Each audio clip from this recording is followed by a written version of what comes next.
တငယ်ချင်းကောင်းဆိုတာဘာလဲကိုယ့်ရဲ့အရေးသွေးကောင်းတွေကိုပေါ်လွင်စေတဲ့သူကိုယ့်ဘက်မှာအမြဲရှိနေပေးသူဒုက္ခရောက်ချိန်မှာလဲကူညီပေးသူသူတို့ကညီအကိုထက်ပိုတွယ်ကတ်တဲ့သူဖြစ်တယ်လို့တုတ်တန်18-24မှာပြောထားတယ်အဲ့ဒါတငယ်ချင်းကောင်းပဲအဲ့လိုမျိုးတငယ်ချင်းတွေကိုလွယ်နဲ့တော့ရှာတွေ့နိုင်မှာမဟုတ်လူတိုင်းရဲ့နှစ်သက်လက်ခံမှုကိုရဖို့ကြိုးစားနေမယ်ဆိုရင်တငယ်ချင်းကောင်းရှာတွေ့နိုင်မှာမဟုတ်ဒါဆိုဘယ်လိုရှာရမလဲ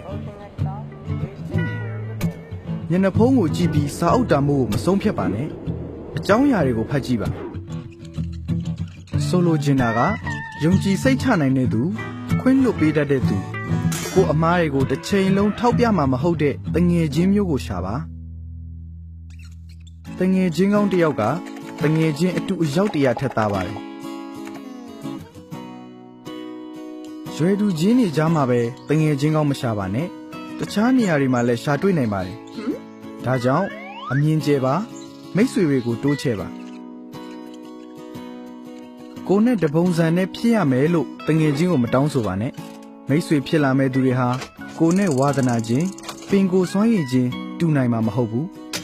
ကိုထက်အသက်ကြီးနိုင်တယ်ငယ်နိုင်တယ်နောက်ခံရင်ကျေးမှုချင်းလည်းတူနိုင်မှာမဟုတ်ဒါကြောင့်ဘောင်ခတ်မထားပါနဲ့ဒါပေမဲ့တငယ်ချင်းကောင်းတွေမှာကိုကျင့်တရားကောင်းရှိရမယ်ဆိုတာကိုသတိရပါကို့အပေါ်အမျက်ထုတ်ကွယ်ရမှာအတင်းပြောကို့အကြောင်းမဟုတ်မမှန်သတင်းတွေဖြန့်နေတဲ့တငယ်ချင်းမျိုးရှိခဲ့ဘူးလားအဲ့လိုတငယ်ချင်းမျိုးကိုအဆက်ဖြတ်လိုက်ပါဒါကြောင့်ဒုက္ခပေးတတ်တဲ့တငယ်ချင်းတွေကိုရှောင်ပါအဲ့လိုတငယ်ချင်းမျိုးတွေကကိုယ်စီကနေသူတို့အကျိုးမြတ်ရဖို့ပဲကြည့်နေကြတယ်သူတို့ကကိုယ်ကိုလောင်ပြောင်ကြတယ်ကိုယ့်ရဲ့ပြောဆိုပုံပုံမှန်တဲ့ယုံကြည်ချက်တွေကြောင့်ဖြစ်နိုင်တယ်တငယ်ချင်းကောင်းတွေကတင့်ကိုအတင်းကျပ်ပုံစံမသွင်းဘူးအဲ့လိုတငယ်ချင်းမျိုးကိုရှာရမယ်သူတို့ကအသိပညာကြိုးဝပြီးဘဝတွေ့ကြုံလည်းရှိရမယ်ကိုကျင့်တရားကောင်းမှုတဲ့သူတွေဖြစ်ပြီးသူတို့ရဲ့ဘဝမှာအဲ့ဒီအတိုင်းနေထိုင်သူတွေဖြစ်တယ်တန်ကတန်ကိုထက်စေတယ်လို့တငယ်ချင်းကောင်းတွေကအချင်းချင်းကိုထက်မြက်စေတယ်လို့တုတ်တန်29-12မှာပြောတယ်သူတို့ကြောင့်ကိုလည်းလူကောင်းတစ်ယောက်ဖြစ်လာနိုင်တယ်အဲ့ဒီလိုတငယ်ချင်းမျိုးကိုဘယ်လိုရနိုင်မလဲသူတို့ဘက်ကကိုကိုမိတ်ဖွဲ့လာမယ်လို့အမြဲတမ်းမမျှော်လင့်ပါနဲ့ကိုဘက်ကနေအစာဖြူမိတ်ဖွဲ့ပါဦးဆုံးသူတို့စီသွားပြီးစကားဆပြောပါစကားပြောရမယ်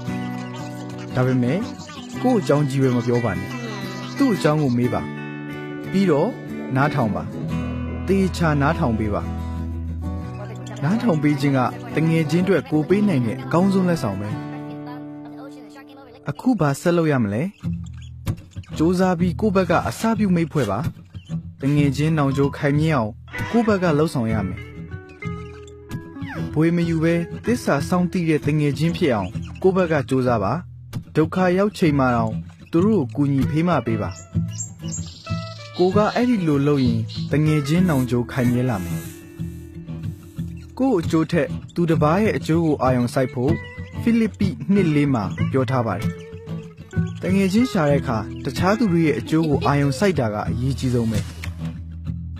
ဘဝမှာလူပေါင်းစုံနဲ့ဆုံတွေ့နေရတယ်ဒါပေမဲ့တငယ်ချင်းတွေကိုတော့ကိုကရွေးချယ်ရမှာဖြစ်တယ်ဒါကြောင့်ပညာသတိရှိရှိရွေးချယ်ပါတငယ်ချင်းကောင်းတွေကိုရှာပါ